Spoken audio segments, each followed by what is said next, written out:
Hola, hola, buenas noches. Buenas noches a todos. Bueno, vamos a comenzar la clase de hoy. Hoy nos toca ver el tema de seguridad, si no me equivoco. Voy a compartir pantalla.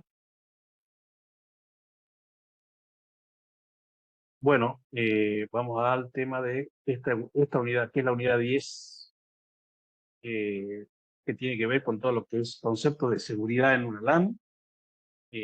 Bueno, comenzamos. Vamos a ver lo que es seguridad de un punto de finalización.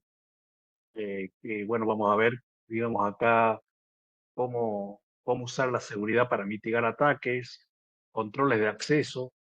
Bueno, vamos a explicar lo que es la AAA, que es autenticación, autorización y contabilidad, o auditoría, si quieren llamarlo así. Amenaza de seguridad de capa 2, ataque de dirección de MAC y ataque de LAN. Vamos con ataques de red en la actualidad. Bueno, normalmente los medios de comunicación cubren los ataques de red externos o redes empresariales. Sencillamente busquen en Internet lo más nuevo de ataques de red y encontrar información actualizada de ataques actuales. Muy posiblemente estos ataques envuelven una de las siguientes. Denegación de servicio distribuida. Se trata de un ataque coordinado desde muchos dispositivos llamados SUMIES con la intención de degradar o detener el acceso público al sitio web y los recursos de una organización. Data breach se trata de un ataque en el que los servidores de datos y los hosts de una organización se ven comprometidos para robar información confidencial. Y malware, este es un ataque en el que los hosts de una organización son infectados con software malicioso que causa una serie de problemas. Por ejemplo, ransomware como OneCree, mostrado en la figura, encripta los datos de un host y bloquea el acceso hasta que se pague un rescate.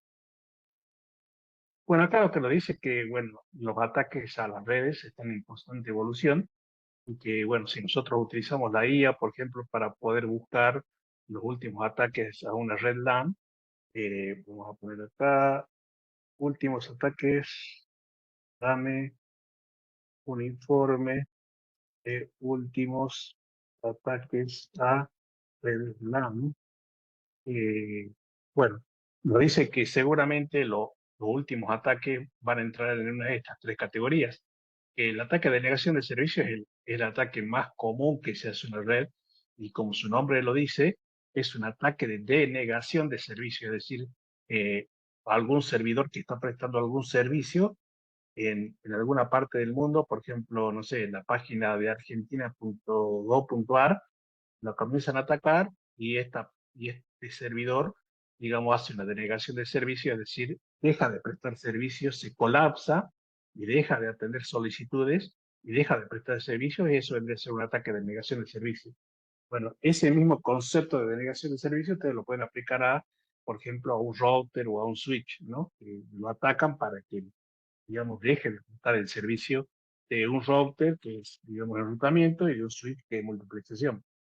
El data breach es, digamos, un concepto que se utiliza cuando alguien intenta entrar, digamos, o viola, digamos, este, la seguridad de un servidor y accede a información sensible eh, y, bueno, crítica y la expone, ¿no? Es el data breach, digamos, cuando se roba información que es muy útil, muy crítica y la expone. Y el malware, bueno, es un código malicioso que intenta, digamos, causar algún tipo de problema, digamos, en el host, ya sea encriptando datos o, eh, digamos, haciendo spyware o, ¿no? Actúa como un espía en la computadora o como un rootkit. Bueno, seguridad en dispositivos de redes. Se necesita diversos dispositivos de seguridad de la red para proteger el perímetro de la red de acceso exterior. Estos dispositivos podrían incluir lo siguiente: una VPN que proporciona una conexión segura a usuarios remotos a través de la red pública y en la red empresarial. Los servicios VPN pueden ser integrados en el firewall. Firewall de próxima generación proporciona inspección de paquetes, conectado, visibilidad y control de aplicaciones, un sistema de prevención de intrusos de próxima generación y protección avanzada contra malware y filtrado de URL. Network Access Control incluye un servicio de autenticación, autorización y auditoría. En empresas más grandes, estos servicios podrían incorporarse en un dispositivo que pueda administrar políticas de acceso en una amplia variedad de usuarios el tipo de dispositivo. El Cisco Identity Service Engine es un ejemplo de dispositivo NAC. Bueno, acá nos dice que hay varias formas de proteger una LAN. Lo más común es el VPN. El VPN es un servidor, digamos que ustedes tienen, por ejemplo, acá en Salta y hay otro servidor en Córdoba. Entonces yo quiero armar una VPN y puedo utilizar Internet, digamos, como red mundial y entrar, digamos, y armar un túnel entre estas dos PC.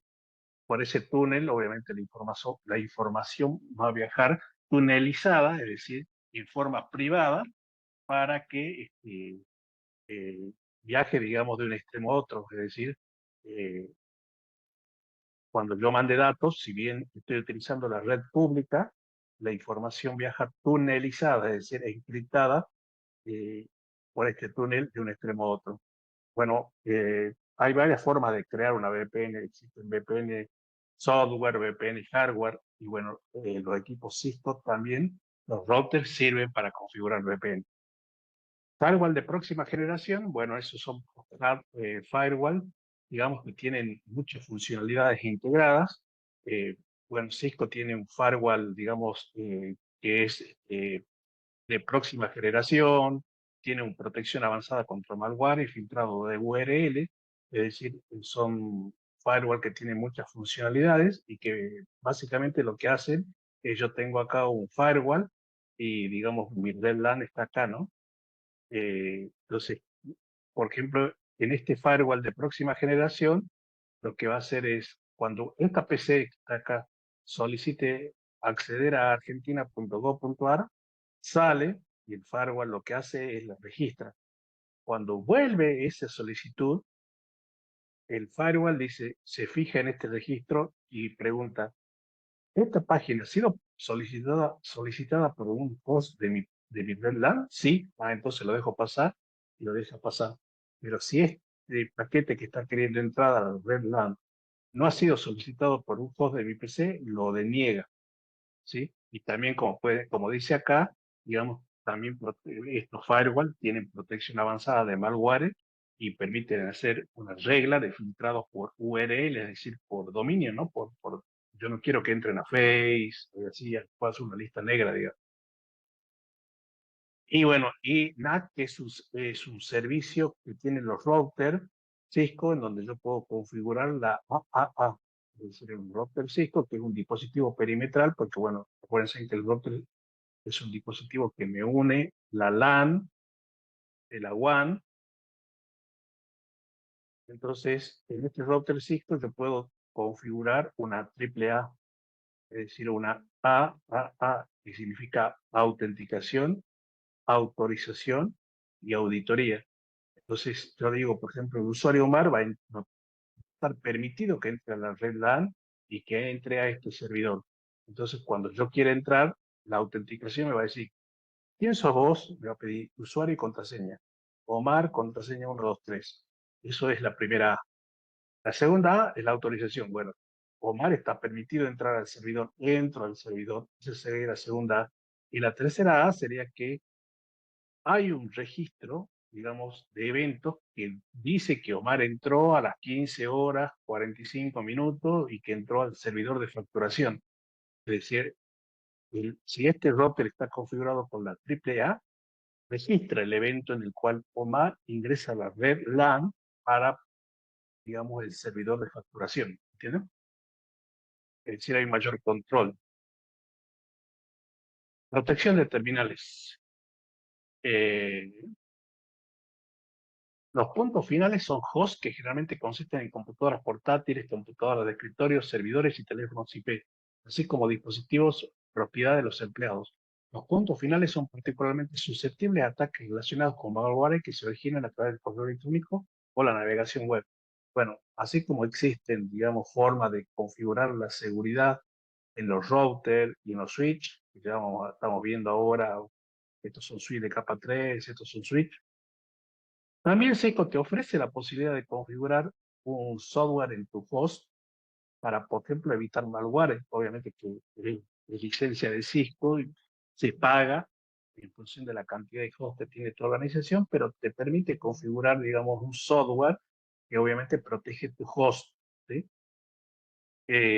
Acá abajo dice, los puntos finales suelen utilizar características de seguridad tradicionales basadas en host, como antivirus, malware, firewall basados en host y sistemas de detección de intrusos. Bueno, todo esto puede ser un software que se instale en tu host, es decir, así como vos tenés firewall que son router y que tienen múltiples funciones, podés tener un firewall de software basado en host que va a cumplir la misma función, es decir, va a chequear cada vez que quiera el paquete entrar a tu PC, va a chequear si ese paquete, digamos, es válido o no. Y bueno, también estos software que se instalan en la PC te permite ser filtrado por direcciones de web, ¿no? Es decir, por ejemplo, yo no quiero que mis usuarios entren a facebook.com, entonces me colocan en lista negra y que hace el filtro, digamos, de ese dominio.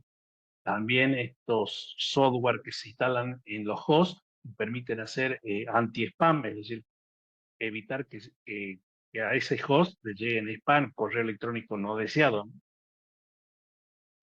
Bueno, y este es uno de los paquetes que es el Cisco Email Security and Play. Bueno, el dispositivo Cisco Email Security and Play está diseñado para monitorear el protocolo simple de transferencia SMTP. Cisco ESA se actualiza constantemente mediante datos en tiempo real de Cisco Talos, que detecta y correlaciona las amenazas con un sistema de monitoreo que utiliza una base de datos mundial. Cisco ESA extrae estos datos de inteligencia de amenazas cada 3 o 5 minutos. Estas son algunas funciones de Cisco ESA. Bloquear amenazas conocidas, remediar contra malware invisible que evade la detección inicial, descartar correo electrónico con enlaces incorrectos, bloquear el acceso a sitios recién infectados, encriptar el contenido de correos salientes para prevenir la pérdida de datos. Bueno, esto es un software obviamente pagado, ¿no? Se instala en los hosts de una organización, que se instala en los hosts de la organización y que va a evitar, digamos, que entre correo electrónico dañino, ¿no? Eh, el ESA, ese es sí, el Email Security Appliance, digamos, ¿no? Un software que se instala en esta PC. Y bueno, esto es como el antivirus, ¿no? ¿Por qué? Porque tengan en cuenta que el antivirus cumple otra función que es minimizar la probabilidad de que una amenaza se concrete, ¿no? El ESA lo que hace es eh, chequea, digamos, que el correo que esté entrando no tenga una amenaza conocida, no tenga malware, no sea correo no deseado. Y para eso, el ESA se sincroniza con un servidor, con un data center que está en Internet, que está en la nube, y ese data center se llama Talos, que vendría a ser un data center de Cisco, en donde se guarda toda la información de los últimos virus, de las últimas amenazas que hay en el mundo, y obviamente ese data center se mantiene actualizado, ¿no? Y al mantenerse actualizado, digamos, esa, digamos, genera eh,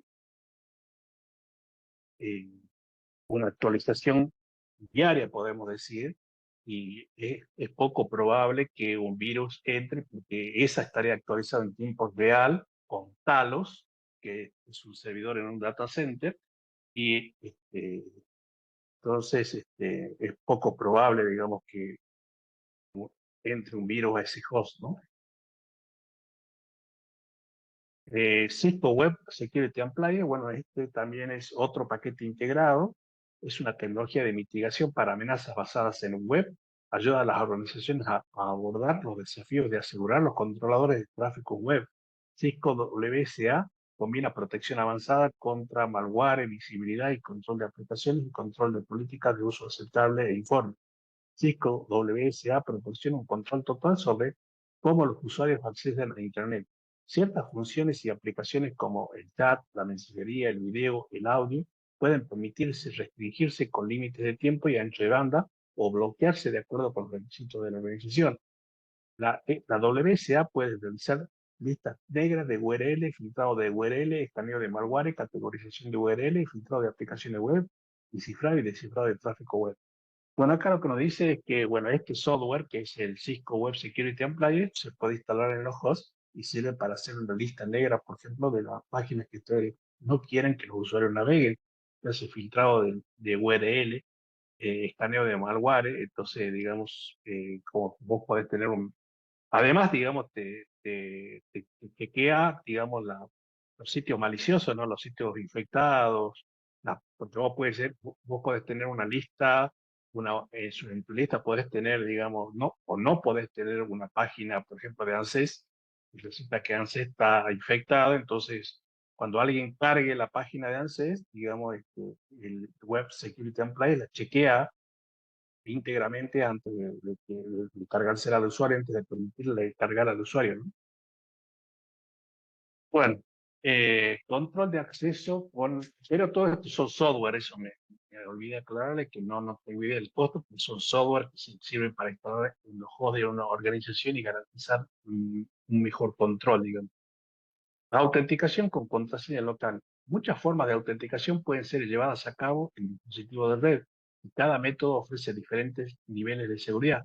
El simple método de autenticación por acceso remoto es para configurar un inicio de sesión y contraseña, combinación en consola y líneas BTI y puertos auxiliares como se muestra en la línea BTI. SSH es un tipo de acceso remoto más seguro, requiere nombre de usuario y contraseña, y el nombre de usuario y la contraseña se pueden autenticar localmente. Bueno, acá lo que nos dice es que, digamos, una medida de seguridad, digamos, para los switches y los routers es colocarle contraseña al modo consola, al modo BTI y al modo, digamos, privilegiado, ¿no? Eso ya lo vimos. Y también nos dice que si es que nosotros vamos a utilizar un protocolo para hacer, digamos, acceso remoto, utilicemos SSH, que es más seguro que Telnet. Acuérdense que el SSH, digamos, toda la información que viaja por el protocolo SSH es encriptada y también te permite hacer autenticación, cosa que Telnet no lo hace, digamos, ¿no? Y bueno, y acá está la configuración del SSH digamos, como yo le digo, que el acceso remoto va a ser por SSH. Y esto es muy importante, los componentes AAA significa autenticación, autorización y auditoría, le pongamos, no contabilidad. Proporciona el marco principal para configurar el control de acceso en un dispositivo. La AAA es un modo de controlar quién tiene permitido acceder a una red que vendría a ser la autenticación. Controlar lo que la persona puede hacer mientras se encuentra allí, la autorización. ¿Y qué acciones realiza mientras accede a la red? La auditoría. Es decir, le vuelvo a repetir que esto se configura en los routers y permite que el router no solamente autentica a quien quiere entrar a la red, sino que lo autorice para entrar a determinado servidor o determinado, digamos, software y auditarlo también, es decir, permitir contabilizar, digamos, a quién entró, desde qué IP entró, con qué usuario entró, todo eso. Bueno, la autenticación, dos métodos de implementación de autenticación son locales y basadas en servidor. La autenticación local, el método almacena nombres de usuario y contraseñas localmente en el dispositivo de red.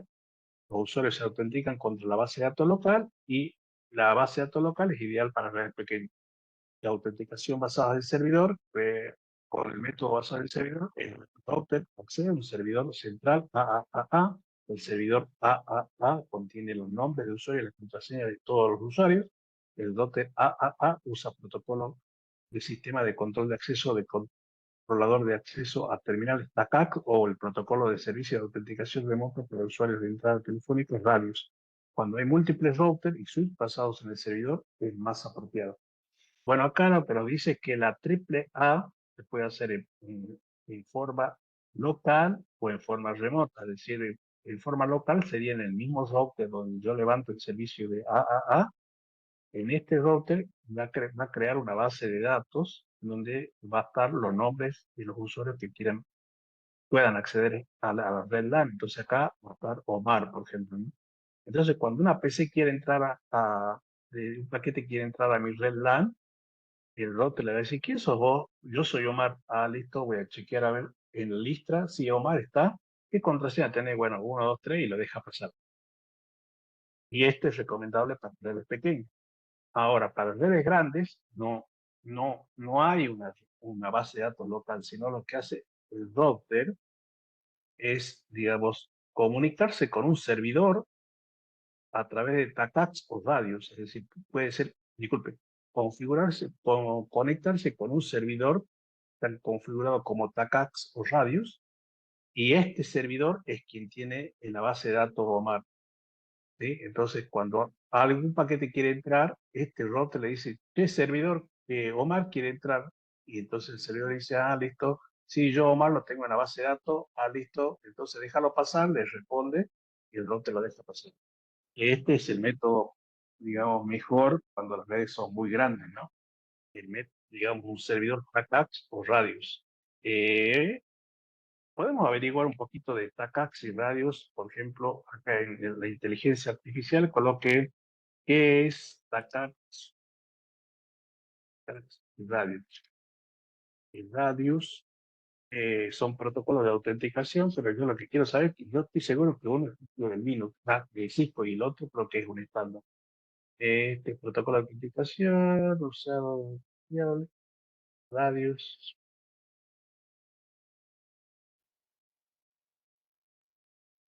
TACACS, ¿cuál es propio de Cisco? A ver, a ver.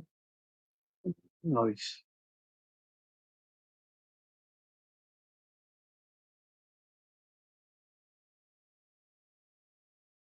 Bueno, acá nos dice que el protocolo TACAC es propio de Cisco, ¿eh? En cambio, Radios es un servicio que se levanta en Linux, porque Radios, ¿en qué sistema operativo se levanta? Y acá nos dice que Linux, ¿eh? Y en Windows Server también se levanta Radios. También hay Compliance, que Compliance vendría a ser, bueno, ya ISOs, ¿no? Que vienen preparadas ya para levantarse, digamos, por un servidor Radios. Bueno, la autorización es automática y no requiere que el usuario tome medidas adicionales después de la autenticación. La autorización controla lo que el usuario puede hacer o no en la red después de una autenticación satisfactoria. La autorización utiliza un conjunto de atributos que describe el acceso al usuario a la red. El servidor AAA utiliza estos atributos para determinar los privilegios y restricciones para ese usuario. Bueno, es básicamente la autorización es qué es lo qué es lo que se le va a permitir hacer a ese usuario, ¿no? En vez de acceder a un servidor, acceder a un PC, a un host, a una carpeta. Y la contabilidad, la auditoría de AAA recopila datos de uso de los registros AAA y los informa. La organización puede utilizar estos datos para fines como auditoría o facturación. Los datos recopilados pueden incluir la hora de inicio, la finalización de conexión, los comandos ejecutados y la cantidad de paquetes y los números de bytes. Un uso muy implementado de la contabilidad es combinarlo con la autenticación. Los servidores AAA mantienen un registro detallado de los usuarios autenticados. Hace exactamente en el dispositivo, como se muestra en la imagen, incluye todos los comandos de exec y la configuración que emite el usuario.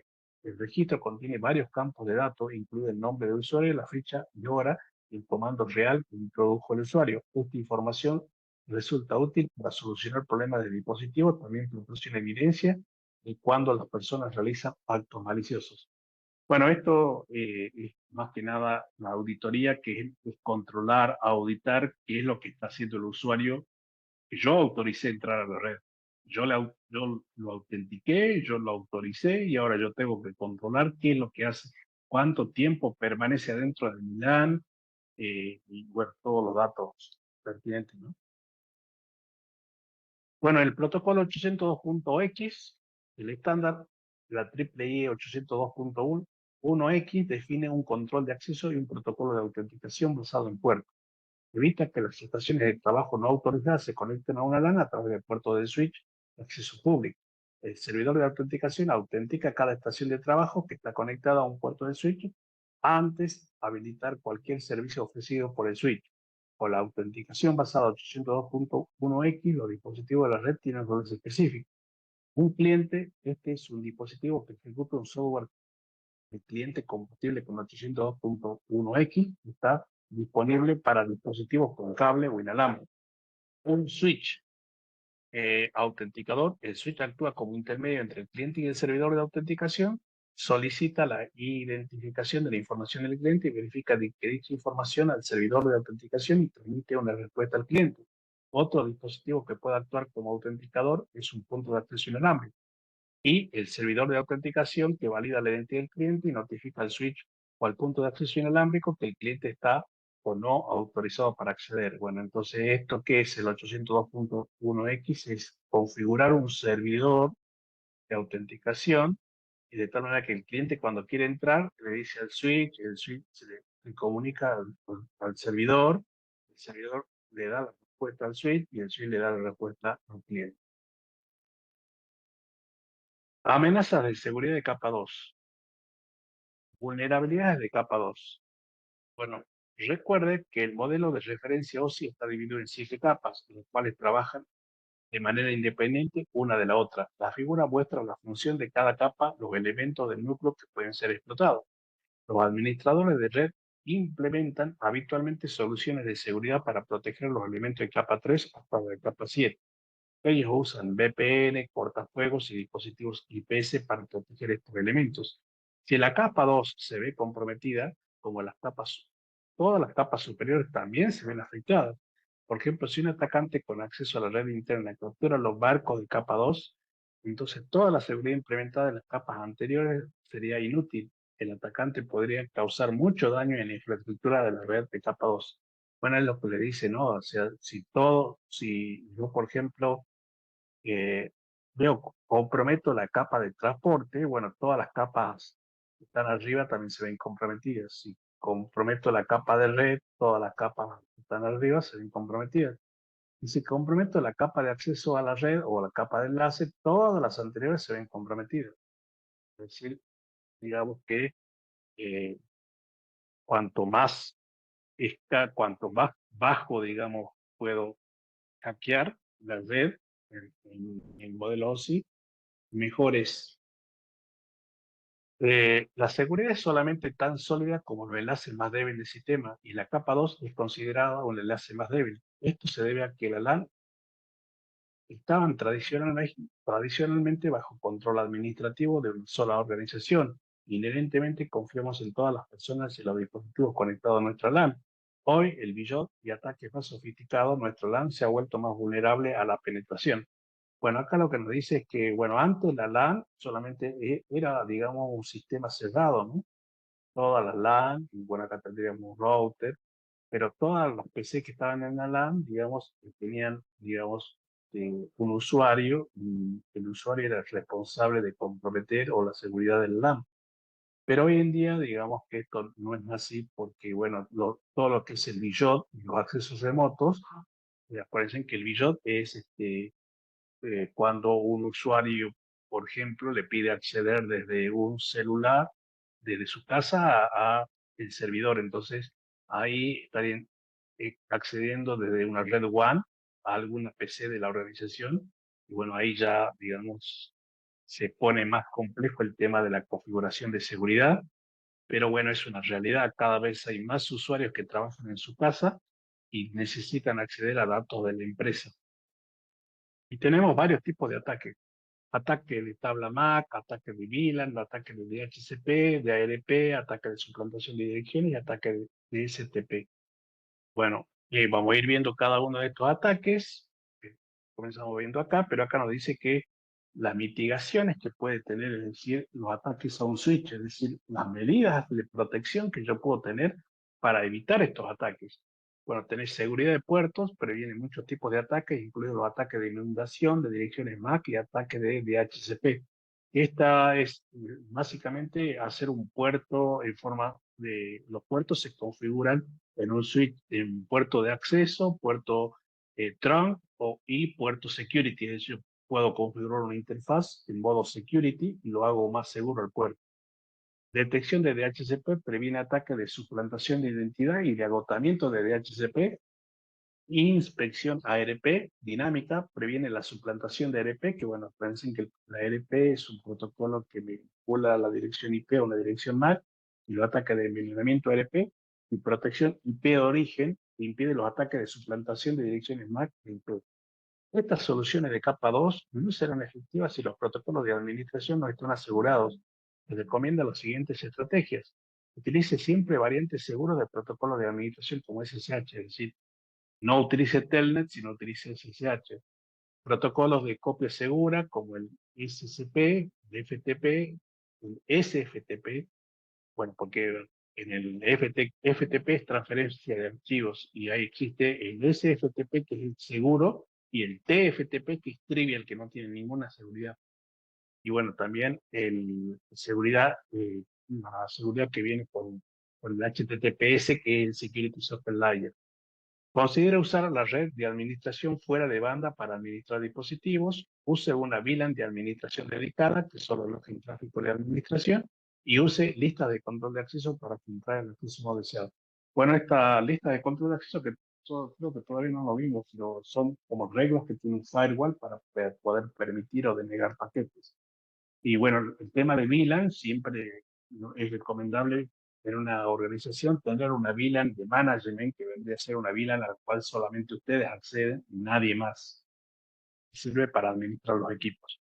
Vamos a esto que son los ataques de direcciones MAC. A ver. Dice acá, eh, recuerda que para tomar decisiones de reenvío del switch LAN de capa 2 crea una tabla basada en direcciones MAC de origen en las tramas recibidas. Esto se llama tabla MAC. La tabla MAC almacena en la memoria. Bueno, esto lo que nos muestra es una tabla MAC en el switch que está mostrándome la asociación de las direcciones MAC con cada puerto del switch. Entonces me dice acá que yo puedo encontrar esta tabla MAC por este puerto FA04, esta MAC por este puerto FA01, esta MAC por este puerto FA03 y por esta MAC por este puerto FA02.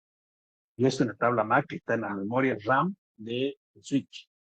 Todas las tablas MAC tienen un tamaño fijo, por lo que el switch puede quedarse sin espacio para guardar direcciones MAC. Los ataques de inundación de direcciones MAC aprovechan esta limitación para bombardear el switch con direcciones MAC de origen falsas hasta que la tabla MAC está llena.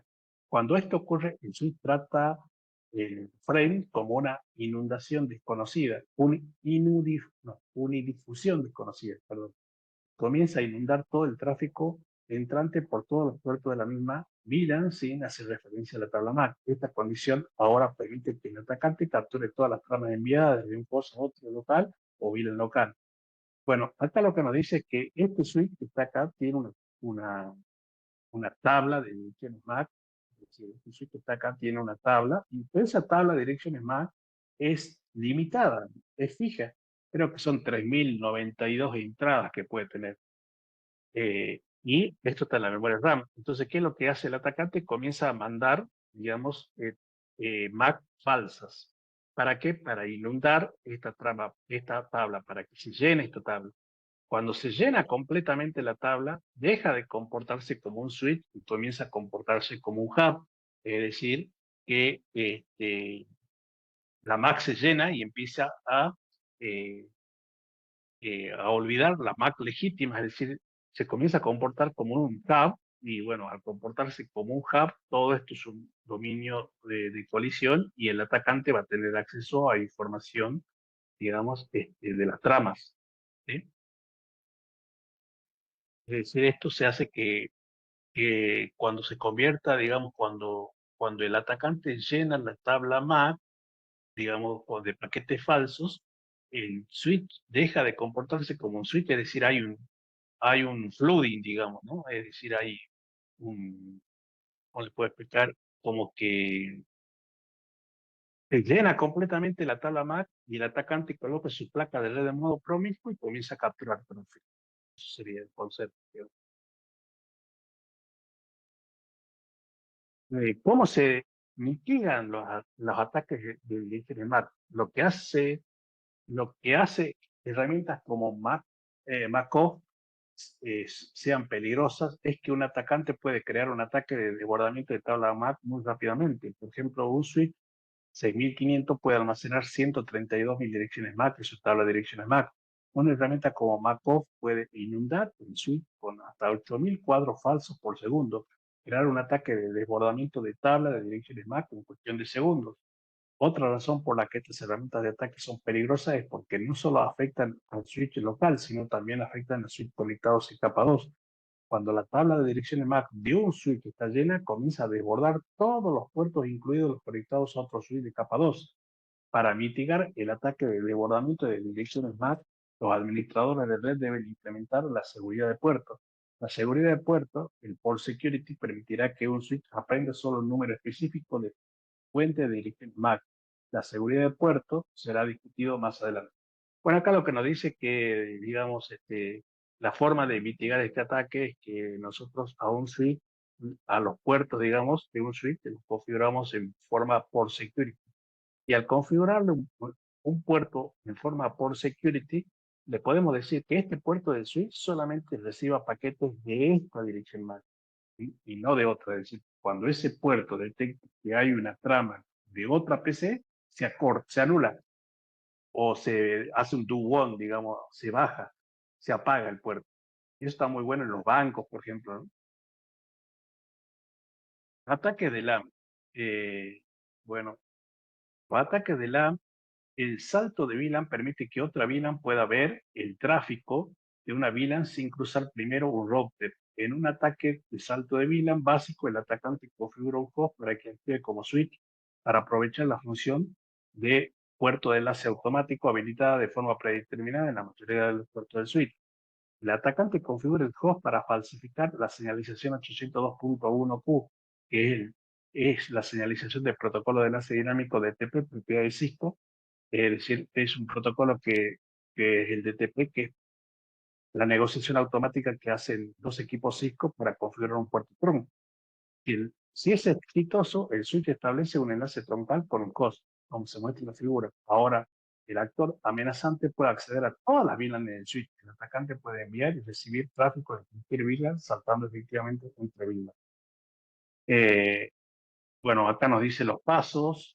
Un atacante de situaciones específicas que podría incrustar una 802.1q oculta dentro de un marco que ya tiene una etiqueta 802.1q. Esta etiqueta permite que la trama se envíe a una VLAN que la etiqueta 802.1q externa no especificó. En el paso 1, el atacante envía una trama 802.1q de doble etiquetado al switch. El encabezado externo tiene la etiqueta VLAN del atacante, que es la misma que la VLAN nativa del puerto de enlace troncal. En el paso 2, el frame llega al primer switch y mira la primera etiqueta de 4 bytes. El switch ve que el frame esté destinado a la VLAN nativa y el switch envía el paquete a todos los puertos VLAN nativos después de quitar la etiqueta VLAN. El frame no es reetiquetado porque es parte de la VLAN nativa. En este punto, la etiqueta VLAN interna todavía está intacta y no ha sido inspeccionada por el primer switch. En el paso 3, la trama llega al segundo switch, que no tiene conocimiento de que se suponía que era para una VLAN nativa. El switch emisor no etiqueta el tráfico de la VLAN nativa como se especificó en el 802.1q. El segundo switch solo mira la etiqueta 802.1q, que es inserto el atacante, y ve que el frame esté destinado a una VLAN de destino. El segundo switch envía el paquete al puerto víctima y lo satura, dependiendo de si existe una entrada en la tabla MAC para el host víctima. Este básicamente, digamos, son ataques de VLAN. Seguimos acá. Un ataque doble etiqueta a una VLAN es unidireccional, funciona únicamente cuando el atacante esté conectado a un puerto que reside en la misma VLAN, que la VLAN nativa del puerto frontal. La idea es que el doble etiquetado permite al atacante enviar datos a hosts o servidores en una VLAN que de otro modo se bloquearía por algún tipo de configuración de control de acceso. Presumiblemente también se permitirá el tráfico de retorno, lo que le dará al atacante la capacidad de comunicarse con los dispositivos en la VLAN normalmente bloqueada. Mitigación de ataque de VLAN. Se puede evitar los saltos de VLAN y los ataques de doble etiquetado de VLAN mediante la implementación de las siguientes pautas de seguridad troncal. Deshabilitar troncal en todos los puertos de acceso. Deshabilitar troncal automático, es decir, los switch Cisco tienen por defecto la negociación automática que es el DTP. Entonces, una medida de mitigar eso es deshabilitar la negociación automática y hacer que forzar a que, digamos, el administrador configure manualmente si ese puerto va a ser troncal o no. Bueno, después tenemos lo que son los ataques de DHCP. Bueno, el DHCP ya lo vimos en clases anteriores. Los servidores de DHCP proporcionan dinámicamente la información de configuración de IP a los clientes como la dirección IP, la máscara de su red y el gateway predeterminado, los servidores DNS y más. En la figura se muestra una previsión de secuencia de intercambio de mensajes. Bueno, esto ya lo vimos. Vimos que cuando hay un servicio de DHCP, hay un cliente que solicita un número de IP, esta le da un pool a esta, le dice yo tengo la 10.001, 10.002, 10.003, y esta le dije, bueno, yo me quedo con la 10.003, y esta le dice, bueno, yo te lo presto por 24 horas. Eso lo hace a través del intercambio de 4 paquetes.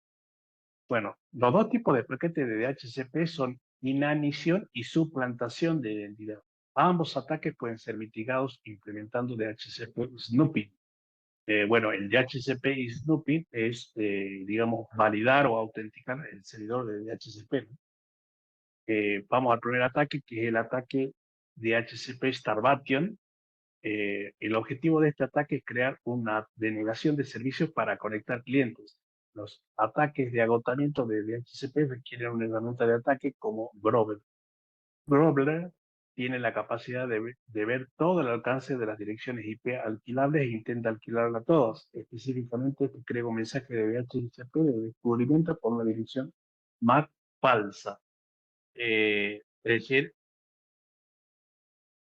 que hay mucho paquete, digamos, de DHCP Discovery para agotar el pool. Ataque de DHCP spoofing, que debe de ser como un servidor no autorizado que ofrece direcciones IP. Esto ocurre cuando un servidor de DHCP falso se conecta a la red y proporciona parámetros de configuración IP falso a clientes legítimos. Un servidor no autorizado puede proporcionar una variedad de información engañosa que incluye lo siguiente: puerta de enlace predeterminada incorrecta, el servidor fraudulento proporciona una puerta de enlace no válida o la dirección IP de su host para crear un ataque mind the middle.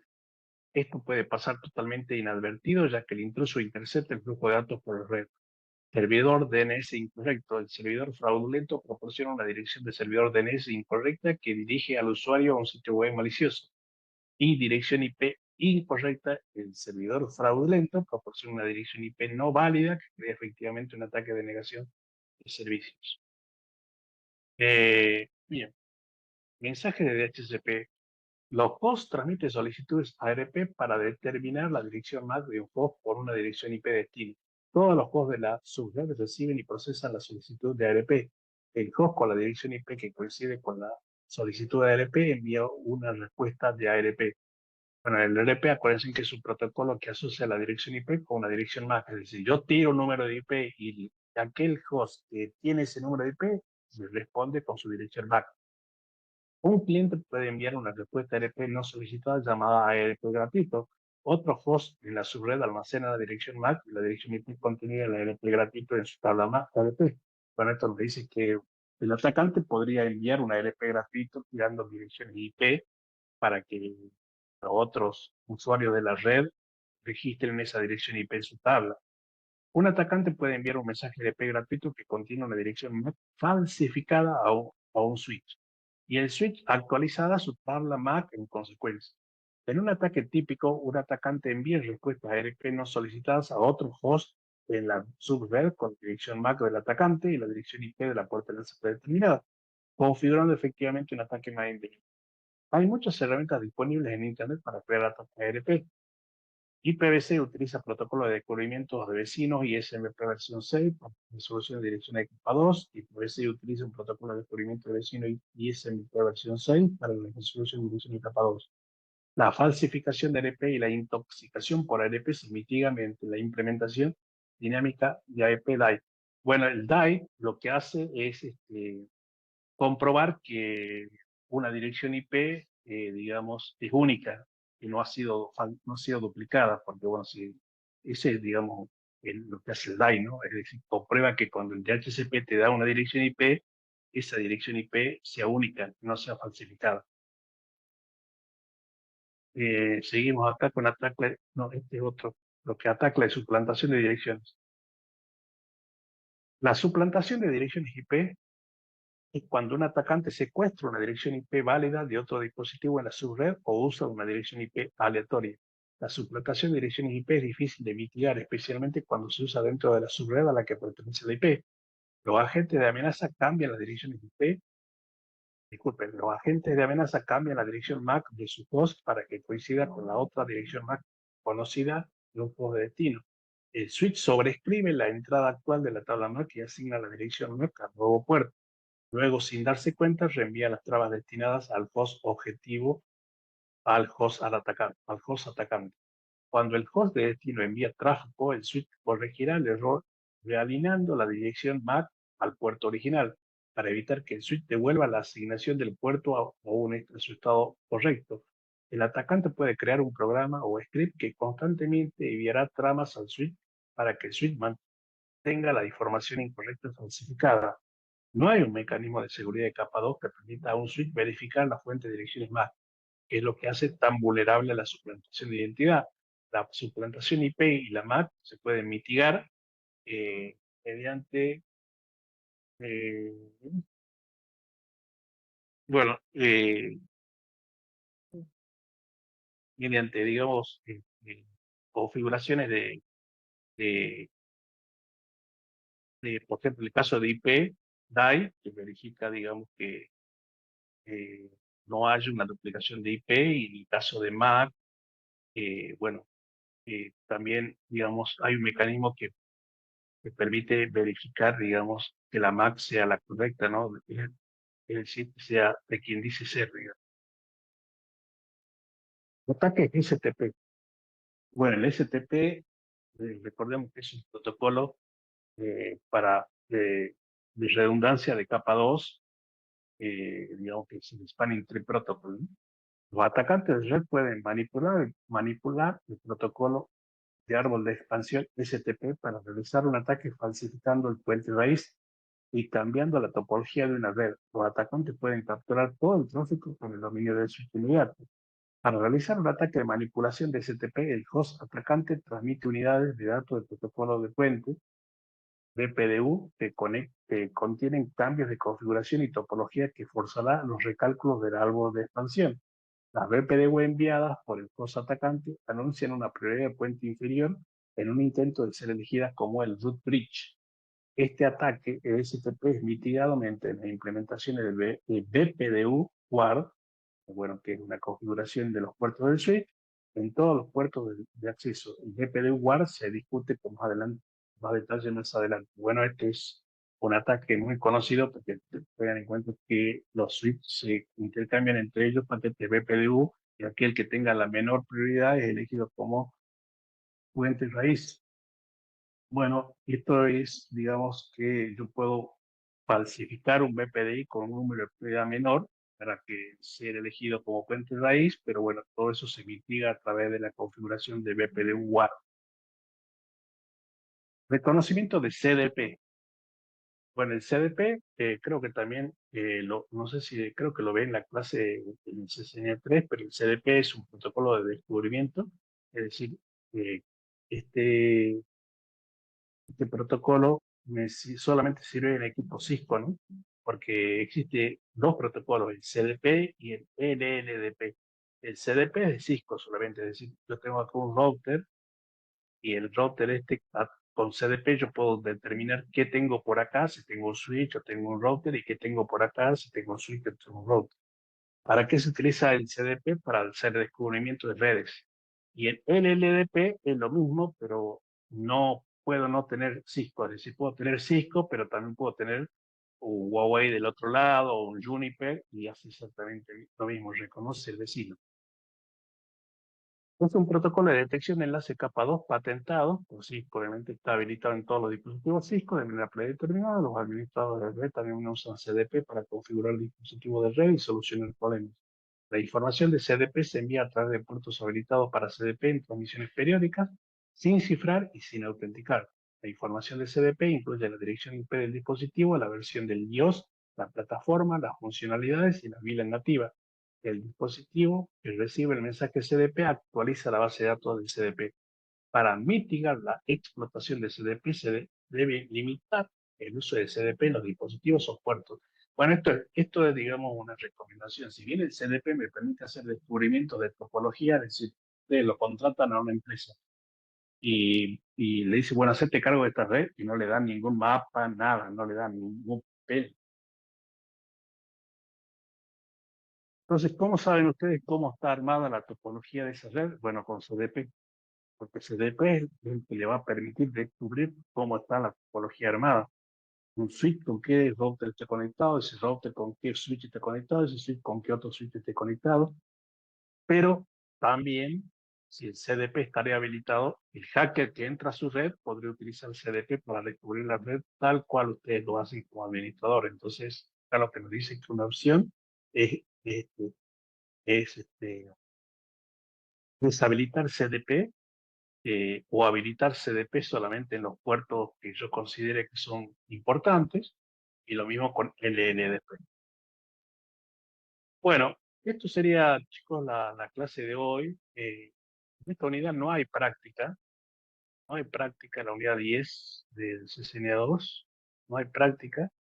Recuerdo que son 16 unidades, ya estamos en la 10, que es esta unidad que acabo de dar. Después ya tiene la unidad 11, hasta la 16, es decir, quedarían en teoría 6, y capaz que como algunas unidades tengan práctica, capaz que le quedan unas 8 clases, 2 meses más.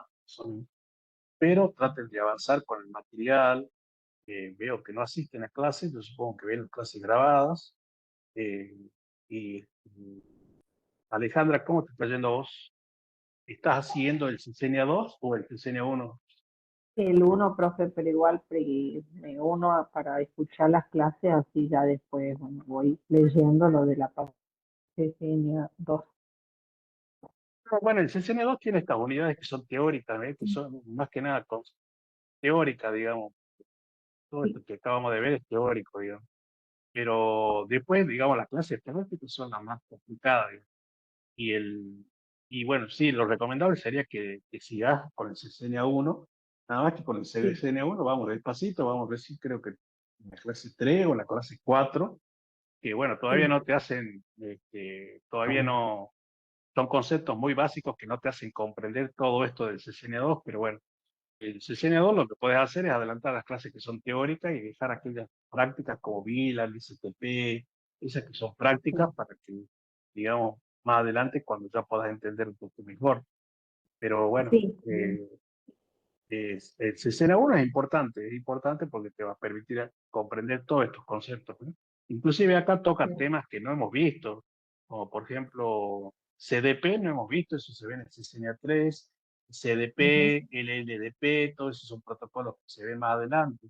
Bueno, VLAN sí vimos, VLAN sí vimos, eh, y es muy importante que te guíes con la IA, porque digamos, la sí, IA no es que haces trampa con la IA, sino que lo que haces es ayudar y estudiar un poco mejor y ser más productivo, digamos, tu conocimiento, ¿no? Por ejemplo, ¿qué es un ataque de DHCP? Colocas acá y obviamente te va a decir lo mismo que dice la, la plataforma, ¿no? Y acá le puedes preguntar cómo mitigo los ataques de DHCP. Bueno, ahí te va a decir más información de cuáles son las alternativas que tenés para mitigar un ataque de DHCP. Te puedes preguntar, dame referencias de ataques en el mundo de DHCP.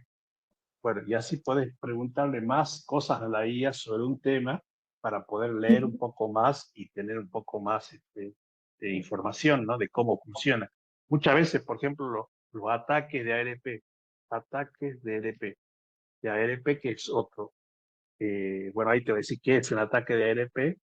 Y si vos tenés, digamos, siempre no es, o sea, siempre utiliza una IA gratuita, que digamos no se justifica que todavía estés pagando una suscripción de una IA, pero utiliza, por ejemplo, DeepSeek, que es buena, DeepSeek, digamos que es gratuita, te registras en DeepSeek y utilizas DeepSeek, que es bastante buena.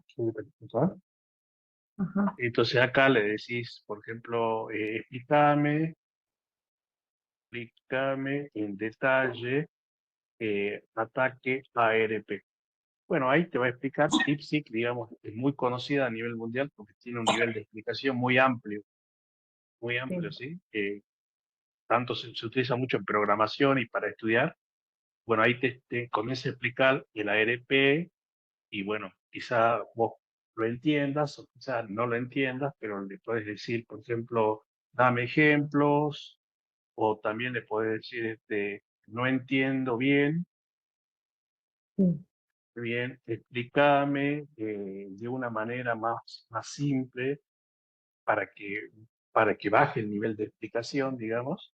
No soy un experto en redes, entonces, no, digamos, estos prompts le permiten a la IA, digamos, que te lo explique de otra manera, de tal manera que vos lo entiendas, digamos, ¿no? sí, Pero hoy en día todo, digamos, se hace con la IA.